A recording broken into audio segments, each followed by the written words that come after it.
গঙ্গারামপুর পৌরসভার উদ্যোগে বুধবার গঙ্গারামপুরের কালদিঘি পার্কে আনন্দ উচ্ছ্বাসের মধ্য দিয়ে পালিত হলো পৌর বসন্ত উৎসব। বসন্তের রঙে রাঙানো পরিবেশে সকাল থেকে ভিড় জমাতে শুরু করেন শহরবাসী। উৎসবের উদ্বোধন করেন পৌরসভার পুরপ্রধান প্রশান্ত মিত্র। ঋতুরাজ বসন্ত প্রকৃতির নব জাগরণের বার্তা নিয়ে আসে, আর সেই আনন্দ সকলের সঙ্গে ভাগ করে নিতেই এই আয়োজন বলে জানিয়েছেন উদ্যোক্তারা। অনুষ্ঠানে স্থানীয় শিল্পীদের পরিবেশনায় বসন্তের গান, নৃত্য ও আবৃত্তির দর্শকদের মুগ্ধ করে। হলুদ ও বাসন্তী রঙের পোশাকে সেজে অংশগ্রহণকারীরা উৎসবকে করে তোলেন আরো বর্ণময়।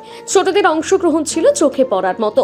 এই বসন্ত উৎসবটি পালিত হয় শান্তিনিকেতনের ঐতিহ্যবাহী বসন্ত উৎসবের আদলে। আবির খেলায় এবং সাংস্কৃতিক পরিবেশনার মাধ্যমে দিনটি হয়ে ওঠে প্রাণবন্ত।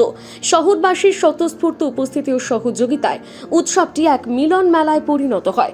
এ বিষয়ে গঙ্গারামপুর পৌরসভার চেয়ারম্যান প্রশান্ত মিত্র জানান, আমাদের এই কালদিঘি পার্কে আজকে অনুষ্ঠিত হচ্ছে এবং এই বসন্ত উৎসবকে কেন্দ্র করে আজকে যে মানুষের সমাগম হয়েছে, যে এতেই প্রমাণ হয় যে এই বসন্ত উৎসব আজকে আমাদের গঙ্গারামপুরবাসীর কাছে কতটা জনপ্রিয়।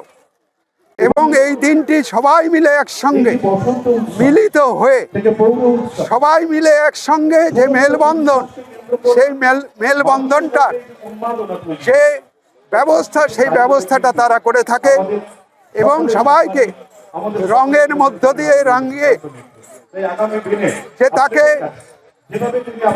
আলোকিত করা, সেই আলোকিতটা করার যে ব্যবস্থা, সেই ব্যবস্থাটা করে থাকে। এবং আমাদেরই ঘরের ছেলেমেয়েরা তারা তাদের প্রতিভাকে প্রকাশ করার একটা সুযোগ পায় এবং সেই প্রকাশ করার সুযোগকে কাজে লাগিয়ে আমাদের ঘরের ছোট ছোট ছেলেমেয়েরা তারা যেভাবে আজকে তাদের নৃত্যের মধ্য দিয়ে সমস্ত মানুষকে অনুপ্রাণিত করে, সত্যি এটা দেখার মতন একটা জায়গা বলা যায়।